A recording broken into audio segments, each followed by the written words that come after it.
It's the Opperman Report. And now, here is investigator Ed Opperman.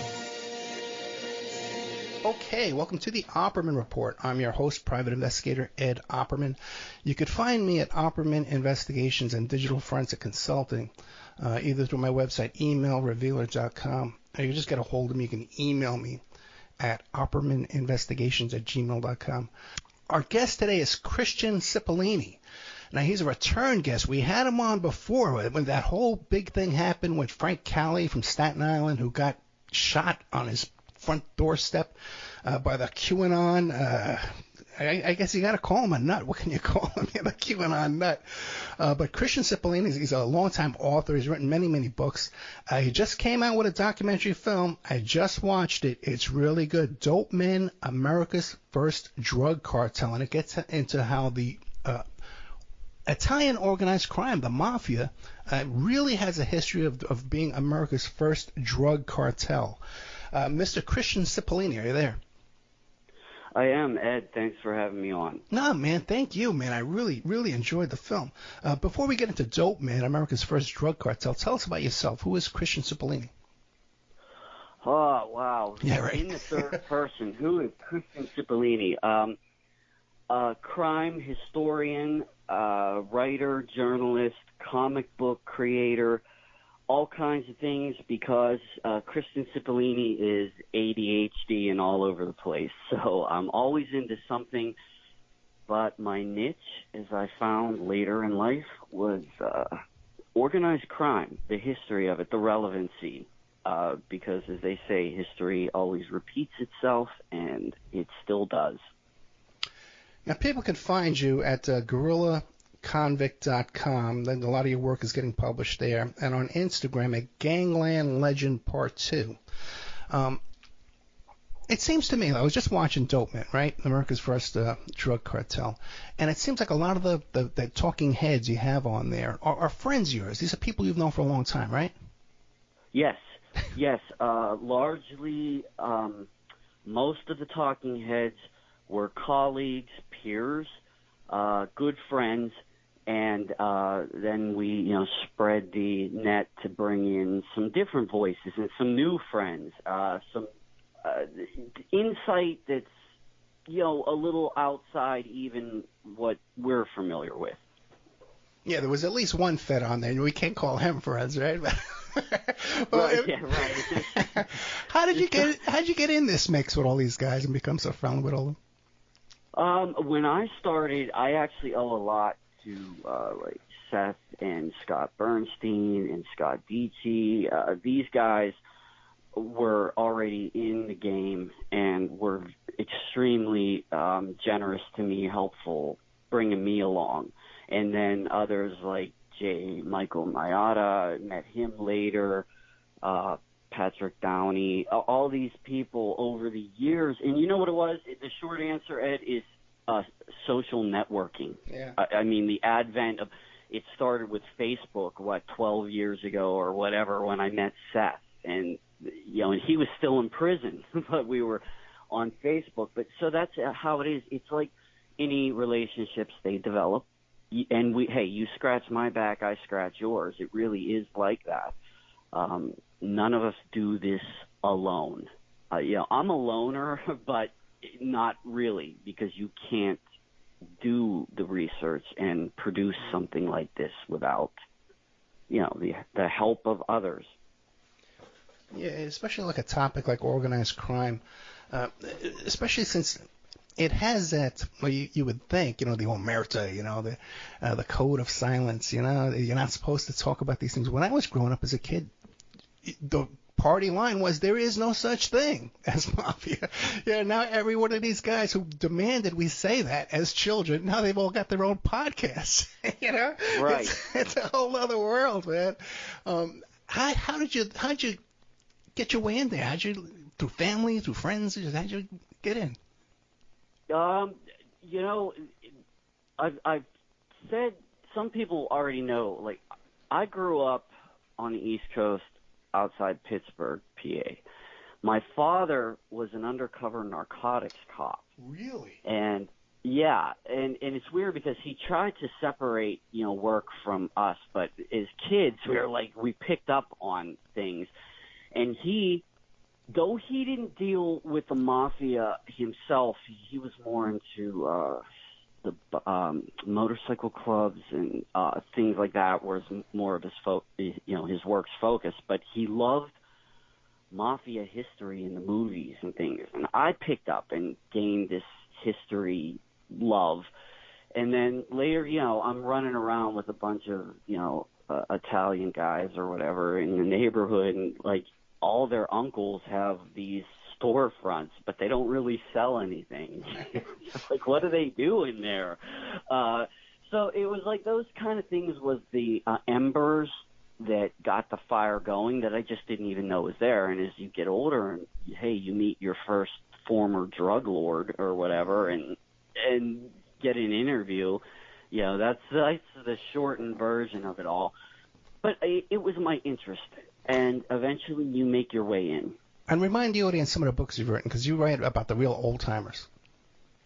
Yeah, generally I wrote about Detroit and New York mostly. My second book was on Lucky Luciano. My third one was on Murder, Inc. My first one was about the little-known Detroit hitman, Chester Wheeler Campbell, who was a black guy that worked for both the black gangs and the Italians in Detroit. It's still mind-blowing that even occurred in the 1970s, but it's really cool. So I wrote those, not to get ahead of ourselves, and right now I'm not writing about dead guys. I'm writing about a guy who's very much alive, and I keep in contact with a cartel hitman that's in prison now. So I went from I deal only with dead guys to I'm in real time now. So I'm all over the place. Kind of goes back to your earlier question. How do I do everything. So Dopeman, America's First Drug Cartel. Now, I was surprised when I first started watching the film. Arnold Rothstein. Everybody who knows the name Arnold Rothstein, the first thing you think of, World Series, right? But he was really involved in starting the whole drug smuggling operations. Yes. The urban myth that he was involved in the so-called Black Sox scandal, we're not even sure he actually was part of it. We think he made money from it in reality, but we don't think he even really set it up. But he gets credit for that. That's what anyone who recognizes the name thinks, oh, yeah, the White Sox, 1919. But what Rothstein was, and we tried to get across in the film, is he wasn't a gangster.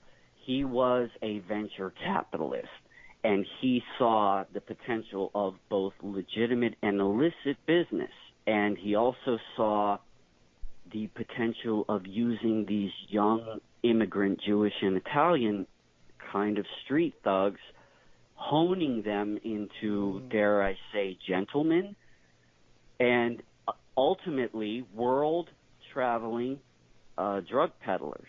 And not so much that, it was more the business end. They were setting up as I said in the film, pipelines of logistics to get drugs from Shanghai or, Marseille into New York and San Francisco. It was incredible that they were doing this in 1923.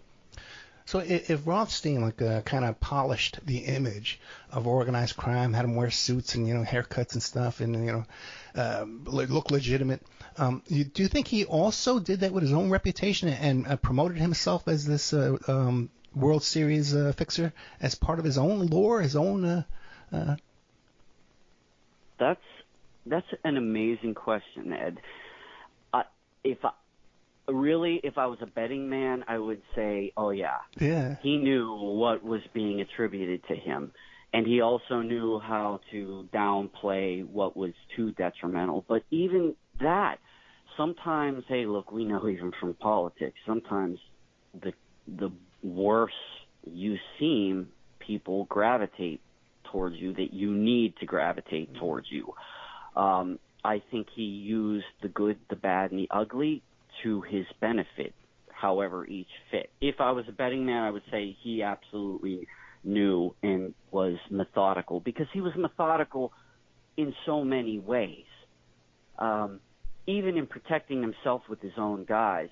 We touched on it in the film, but there's so many other details. Again, as we were saying before we got on, it's if you had 3 hours to put in the really crazy stuff, that because he took insurance policies out on every one of his minions.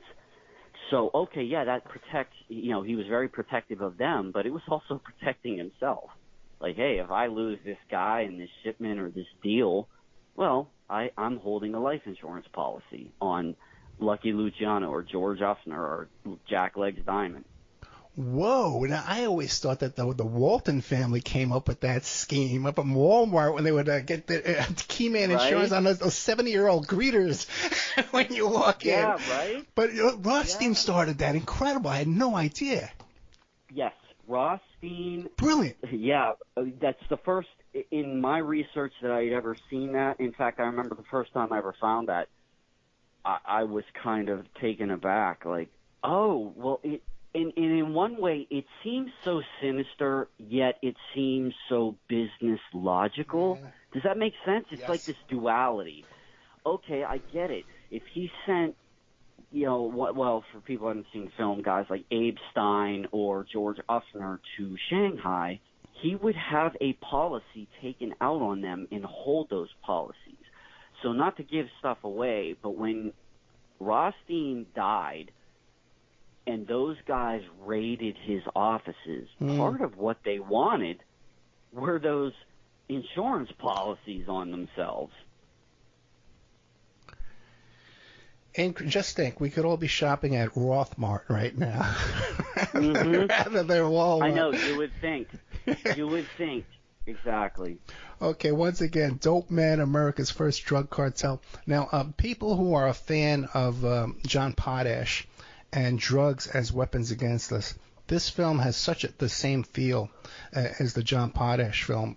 I really enjoyed it right from the start. Now you get right into the history of the Chinese opium trade and what would they call those things? Opium dens, right? Right. Yeah, the opium dens. The Chinese, when they came over and they generally were put to work on the railroads, their way of relaxation was what they brought from home, and that was the opium dens, where they smoke raw opium. For those who don't know, the precursor to heroin and morphine is this raw brown gum that they would smoke it in its raw form. As the film shows, and it shouldn't be a surprise to anybody, this isn't political or ideological, it's a fact. The drugs war, if you will, was started really to control certain immigrant elements. The Irish were booze, so, that was the stereotype, but then they were assimilated by the time the Chinese, the Jews, and the Italians came over. So then it was like they were looking for something to control them. Opium in Chinese was really the first inkling of a war on drugs. It's interesting, too, because you talk about how they started to synthesize the opium and they made heroin from it. And they were even selling some of these products over the counter back in those days. And you have old newspaper clippings about the version of rehab. Everybody thinks rehab started with Betty Ford, but I guess it was going way back. Right. Yeah, sanitariums they used to call it. But I wonder, because you meet people today, and they're able to maintain, former heroin addicts. And they can get their hands on that cough syrup, with codeine in it, and they can kind of maintain just on a subsistence level. I wonder if we can go back to smoking opium, if we could have kind of a, what I mean, like a maintenance for these poor people get stuck in that cycle. Yeah, and again, in the film, we try not to, preach one way or the other, and there are, we're at an era now where there's pretty hot debate over, which came first, the addict or the drug, and is it a problem? It was made a problem back then when it may have been, but I'm not entirely convinced myself, that, like, okay, well, why was liquor okay to have after work, but, the Chinese can't go to an opium den and get a little buzz on, But then the flip side is, why was there prohibition? Well, some well-meaning people thought, alcohol's bad. Well, we kind of know that. Yeah, it is. But when you take something away from people, that doesn't make them not want it. I know I'm probably, going down a rabbit hole here, not actually answering the question, but it's I think a slippery slope. How they went in the 1915 with the Harrison Act, and it was all here's the thing, Ed, for everybody listening. Again, not political, not ideological. This is fact. It was all about money. And some cultural and ethnic stereotypes thrown in the mix.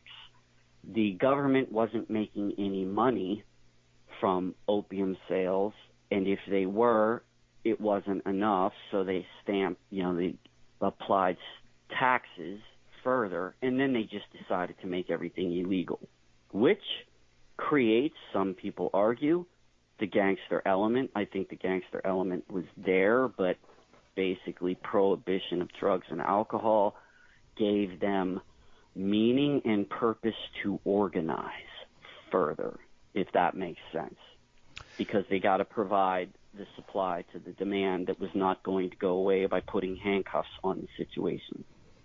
It's a medical and social situation. Gangsters and government in partnership, which who would have thought, right? You're right. Yeah, right. But I tell you, once again, I hate to keep going back to the John Potash film, Drugs as Weapons Against Us, but he gets into the whole thing about how the banks back in those days made a ton of money off the opium trade too as well. Huge. Sure. Yeah, right.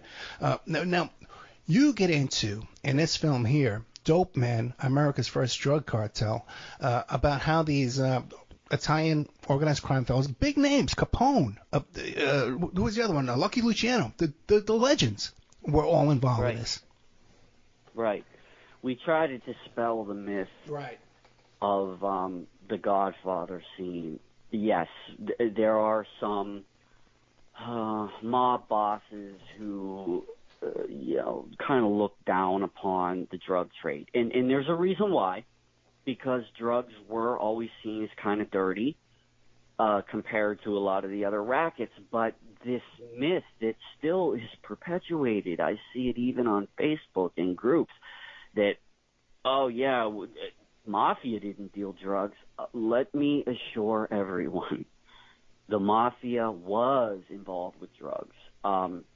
In the 1920s, the dominant drug trafficking organizations, I'm not talking individuals, these were organized groups, were a combination of Jewish and Italian gangsters, and some of them grew up to be very famous gangsters for other, racketeering reasons, like Capone, Luciano, Jack Legs Diamond, Meyer Lansky, all these guys, they were involved even if it was on the peripheral. But the fact is, we tried to get across with this film, is the American mob, and when I say mob, I mean that collusion of multi-ethnic groups that the Mafia was a part of, were all involved in drugs. And I think to a degree they knew drugs would probably always be illegal, maybe not so much alcohol, and I could be wrong. There is some dissenting thoughts on that, but I think they always figured the supply and demand is never even going to be an issue. They're always going to be into it. You mentioned Legs Diamond. Until watching your film here, Dopeman, America's First Drug Cartel. I didn't even realize Legs Diamond was a real organized crime figure. I just knew Legs Diamond from that strip club in Manhattan back in the 80s. Okay. Yeah, That's the only way I know Legs Diamond. Yeah. It's a lot of people, even if they heard it, I heard of it, or it's a band, or it's right. something else. They think, Diamond during the late 20s was almost like a regional folk hero in upstate New York, New York City, because while you had Capone in Chicago making the headlines, Luciano in New York was riding under the radar largely. Legs Diamond was becoming, as we show in the film, he was getting notoriety as like this Irish folk hero, because he would get shot and survive. He'd get shot again and survive, and he was always in the news, but it was very regional. He wasn't like a John Dillinger that was broadcast across the country in newsreels.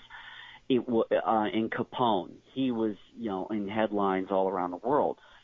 Diamond, almost, it's weird. He had the publicity, but it was an odd thing. He still kind of went under the national or international radar, but he was a really important figure in this whole early drug trade with Arnold Rothstein, and hell, he employed Lucky Luciano for a time.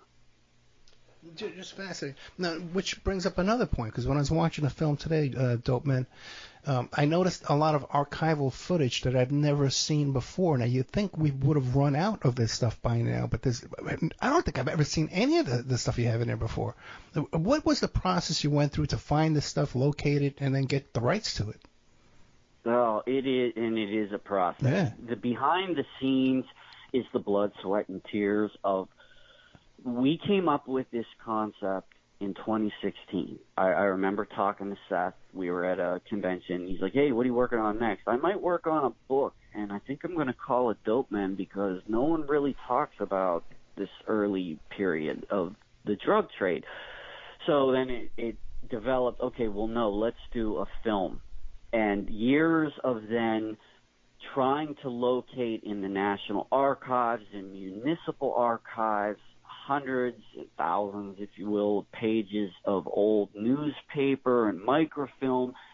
And then as online got better, finding archives online where there are newsreels that aren't even identified what's in it, but you have a year. So you sift through these till you spot oh, look, there's Harry Anslinger of the, predecessor to the DEA, footage of him. So you get that, and then you have a team of people that go track the rights. When you get further down the line to production, it's a process. I don't want to bore everybody to tears with it, but I assure you it takes a long time and a lot of people. And it's fun in a way, especially when you find the needle in the haystack, like some old photograph of Lucky Luciano in a swimming pool with Al Capone. Like, that's priceless. Yeah, I know, but then when you go through those old microfilm, I don't know if they still have it back in New York. You used to have to pump it with your foot. You go through these old newspaper, and right. You're looking for something, and then you get distracted by all the other stuff going on, all the other stories. I think, Ed, there's more hours spent in going down a diversionary rabbit hole than there is of staying on point. Yeah, definitely. It's a lot of work, but to put it in there, like, here it feels like, wow, okay, we maybe couldn't cover everything in an hour, but we're going to give you some really great old visuals and take that. Like, okay, this is how the public was shown the problem. It may be a little biased, and here's how the media looked at these gangsters, and it might be a little biased. Oh, and all the old Federal Bureau of Narcotics files, that was a treasure trove, because those guys outdid the FBI in the 30s on keeping an eye on these guys. It's priceless, some of that stuff. And we show some of it in the film, as you saw, like some of the really cool archival documents and film. Yeah, and the audience, you can go right now on Amazon.com. Just look up Dopeman, America's First Drug Cartel. It's like $2, man. You can watch it right now.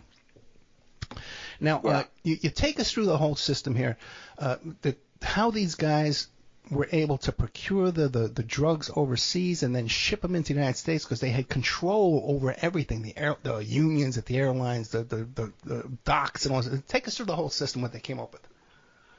Right, and that's a great question. The short version is you figure the mob already had bootlegging and smuggling down to a science.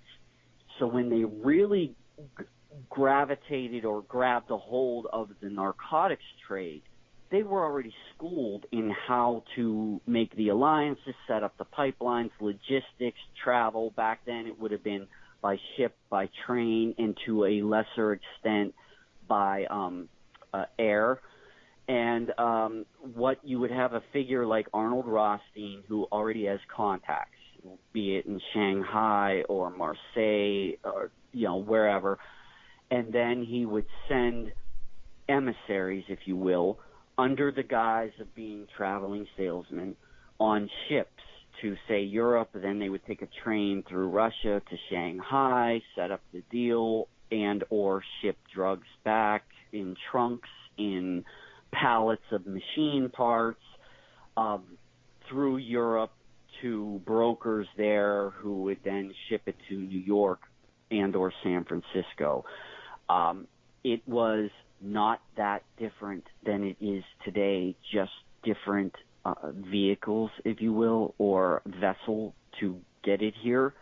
But they really built the first pipeline. So it starts with a figure who has contacts, and then you have your people to physically go make the deals and or hand it off to individuals who would smuggle it, or what we call today the mule. Generally in the 1920s and 30s, steamer trunks, like I said, they'd smuggle it in boxes of chocolate, machine parts, whatever they needed to do, and they would have, as you mentioned, people paid off at almost every step of the way, be it the lab in Paris or Turkey to buy narcotics, and then you'd have customs officials paid off. And there was always contingency plans. We kind of talk about it in the film. It's not different than today. If you send 10 shipments of cocaine from Colombia, you might lose half of them, but you still have half that are probably going to make a lot of money.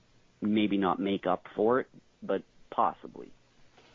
Yeah, and you mentioned about like shipping it in like machine parts and candy bars and stuff. Yeah, like today, that's no big deal. We've all seen that for years and years and years. But back then, they thought it up. You know what I mean? Like right. It hadn't been done before, and they didn't have dogs back then, like sniffing around. They didn't train a dog to do that stuff back in those days. The dogs weren't rats back in those days, right? Yeah, that's exactly right, and it's a really good point. And I'll say this as credit to both the gangsters and law enforcement. In the 1920s and 30s, it amazes me even to this day how ingenuitive the gangster networks were and how literally organized they were. Again, if we had 3 hours to show the way they really did and how many people were involved, maybe 6 hours. And on the flip side, for not having the technology we have developed in the last 50 years, what the Bureau of Narcotics and some of the customs, and this includes in the Middle East and Europe, their law enforcement, what they were able to develop and figure out is amazing. And yeah, to your point, the gangsters got away with it for a long time because it really was hard to keep up with their ingenuity. But I have to say, I'm kind of amazed. My job was made easier in research by a lot of the stuff. I was surprised to find that the international law enforcement community was able to actually, find out about it. Don't get me wrong. They were wrong about a lot of stuff, and some of it was like loose associations. They did the best they could. But I got to give credit to both the gangster and the cop. in that broad sense, because, wow, I wouldn't be able to do what I did if I didn't know what they apparently figured out about each other at the time. And think back to, this was like the 20s too. Just think back. Did they even have telephones in the 20s? Yes. They did. Yeah, they did have telephone. A lot of it was done by telegram cables. Now, that's where the government was a little more advanced. They had their, and I know somebody can call me on this, I'm wrong, teletype type of things. Like some of the documents I have from the late 20s were faster than the mail and not on telephone, whereas the gangsters generally used telephone or mail or, telegram, or physically sent somebody, whereas the feds, they had a little more technology at their fingertips to communicate. Like, hey, so-and-so is in Antwerp, Belgium right now, and they would know within, a day. Whereas a gangster would probably have to get on a train and go, to wherever, Berlin, and then make a phone call. Now, did they have like factories in the United States or overseas? How were they processing this? By the early 30s, some of these people were setting up, I would say, clandestine type labs even in Brooklyn. There were some, but generally the original in the 20s idea was get the raw stuff from the Far East or possibly Turkey, and then have it synthesized, converted in a lab, usually legitimate labs, in Western Europe, and then ship it to the United States in its final form, usually morphine or heroin, although there still was raw opium being shipped over. Whatever worked, and then sometimes here in clandestine labs, some of the more advanced gangsters who had some chemistry background would try to, synthesize it themselves. Now, and cocaine was not as common. We talk about it in film, but cocaine harder to get in the sense that it literally only grows in a couple spots in the world, and it wasn't as popular as the opiates were. So if that answers your question. Yeah, it really is amazing to think back how cocaine did become so popular when, like you said, it's only grown like in Peru. There's very few places where they can grow coca leaves. Right. Yeah. They've tried to grow it. Historically, they've tried. There's only the Andes Mountains region of South America and Formosa, which is Formosa now, is that Taiwan? I'm sorry, my geography's off today. The only places where they were able to make the coca plant actually grow. So yeah, it's harder to grow than a poppy. So, which is what opium comes from, is a variety of poppy. But yeah, once though that was popular, and obviously coke got more popular or regained popularity in the 70s, as a kind of a designer drug, I guess. A party drug, I guess, right? Yeah. Which brings us to that the organized crime, one of the things they would do to launder the money was through like restaurants and nightclubs and stuff like that. Right. They were doing, that concept, anyone who's into mob history has heard of the Pizza Connection. Yeah. And I think one of our guests talked a little bit about that. And the reason why is because that was an idea started way, way back. It's just it really got traction in the 70s and 80s, and especially because you had to deal with law enforcement getting savvy to what you're doing, and the Treasury Department wanting their money even more. You have to launder it. As the one former DEA said on a documentary, way back in the day, you didn't have to claim money. Right. If you had a suitcase full of money, no one was going to stop you. And today, you have a suitcase of money and it goes through security. Believe me, you're going to be taken to a back room. So you have to launder it. And again, this is going to sound like I'm on my soapbox, but it is a point to be made. A lot of this drug war, whether you agree with it or disagree with it, fact of the matter is it was based on money, not on science, not on health. It was based on revenue. Gangsters wanted to make money, they're opportunists, and the government wanted their cut. That's not a statement of anything but fact, and no one seems to want to mention that, so we made a point of it in this film. Now, I know you didn't talk about it in this film, but hopefully maybe the next one. But what about then when organized crime started helping out the government in World War II, like the supposedly surveillance at the docks, and then later on with the Fidel Castro, assassinations of Fidel Castro? Was the government looking the other way as they were doing their drug business? There may never be anyone admit to this, or at least with full credibility. My feeling studying this and trying to be very open-minded in the middle is, there is back alley handshakes, and I think that is historically accurate for anything, whether you're talking about politics, religion, commerce.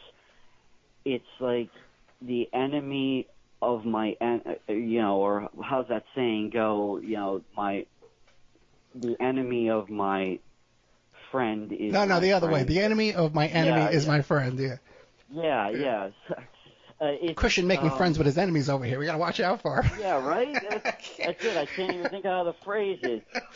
But it really is a situation like that. I do think we didn't get into it. In the film, we didn't have time. We mentioned how Luciano got out of prison after 10 years under questionable circumstances. Did the government shake hands with the mob? Well, I think when necessary, and vice versa. It's like any world-dominating king in history. Sometimes you kind of have to make alliances with people that you've had disagreements with for the better, or what you perceive as the betterment for all. And during World War II, hey, we weren't around then, but I understand from my grandfather and people that were still alive, it was a scary time. Yeah. And, you didn't know what was going to happen. So, of course, if the mob runs the docks, all right, we'll turn a blind eye, let you guys do some stuff, but help us out if something's shady going on, espionage-wise. So, yeah, I do think that happened. So Rothstein, you could say, was like the founder of all this, the godfather, the birth of all this. And it was after his death that people like Capone and Luciano came in and took over? They were already involved, some of them ostensibly. Like Capone was good friends with Luciano and, a lot of the guys. I'm not going to rattle them all off. And a lot of drugs were being shipped by train from New York to Chicago, Detroit, and, of course, Capone and the Jewish Purple Gang, they would have been well aware of what was going on and involved. While Rothstein was alive, all of these guys had some dealings with him, if not directly. And when he died, it was an opportunist dream come true, because they were able to then raid his stuff and set up their own, or further along themselves. Let's put it that way. These guys were already getting established in their own right. It's just with Arnold Rothstein's death, it opened up new opportunities.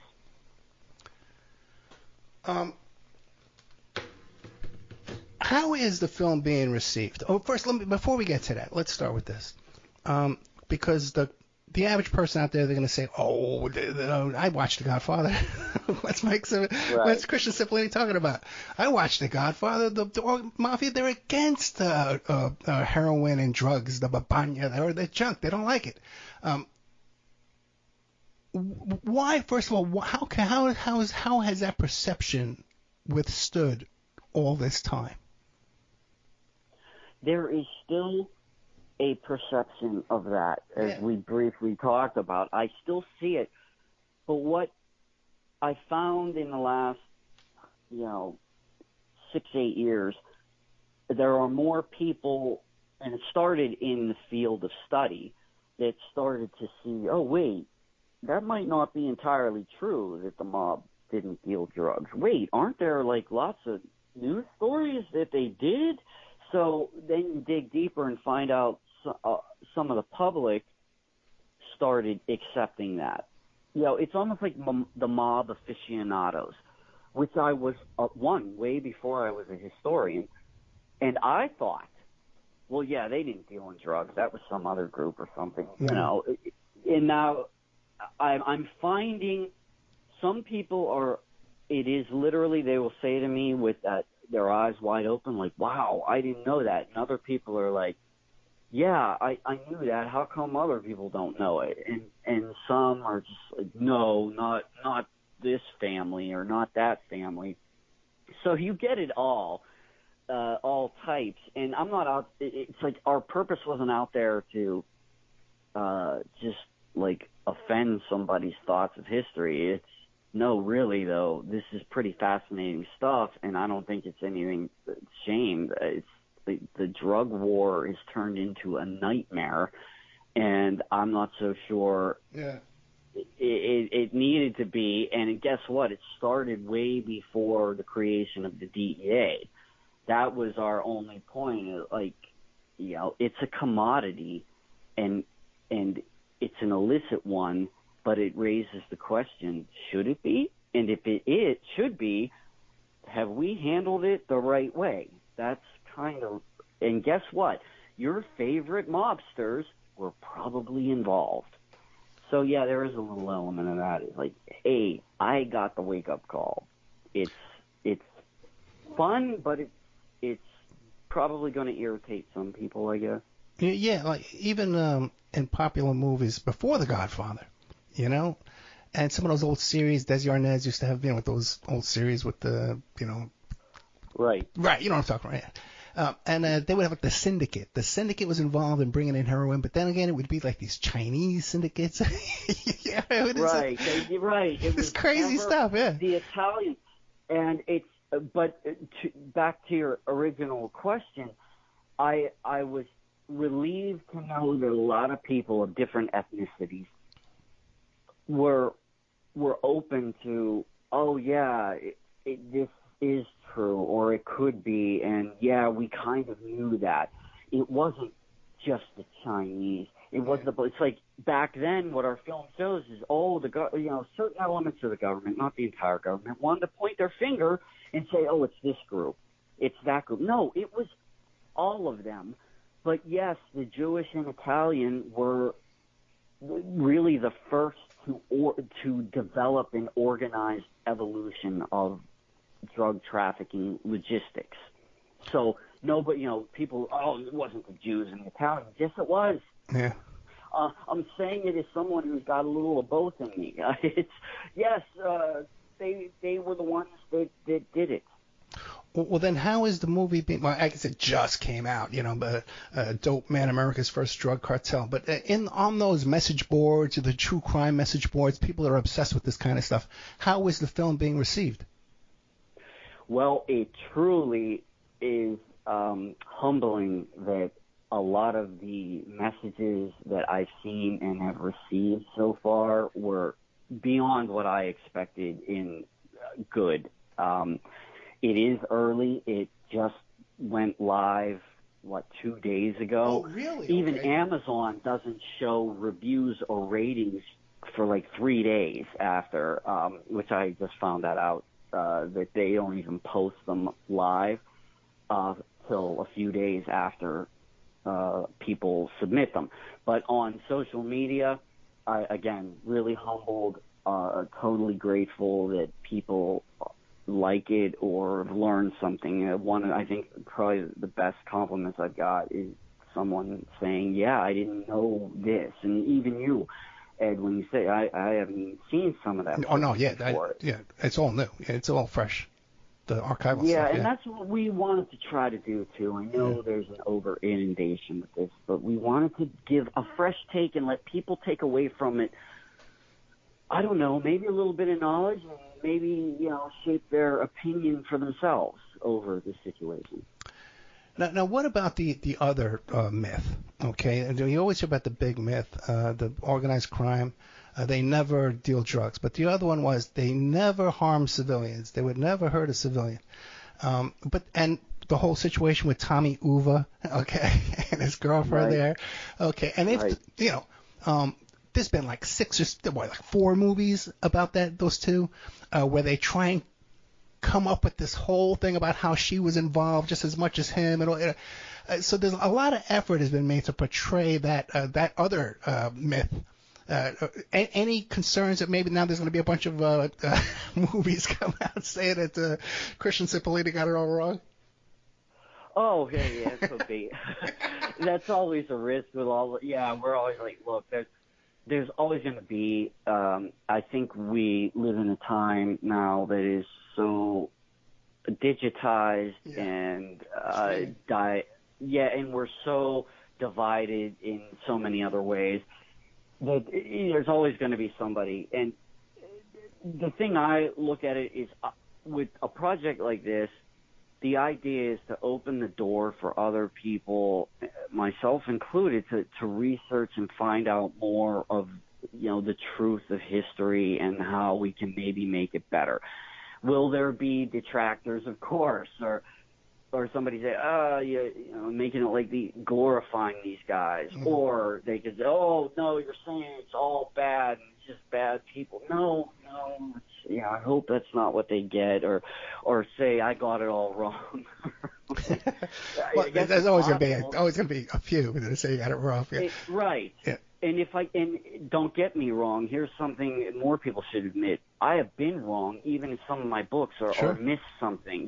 That's the whole idea. Is I keep going, oh, okay, yeah, that taught me a lesson.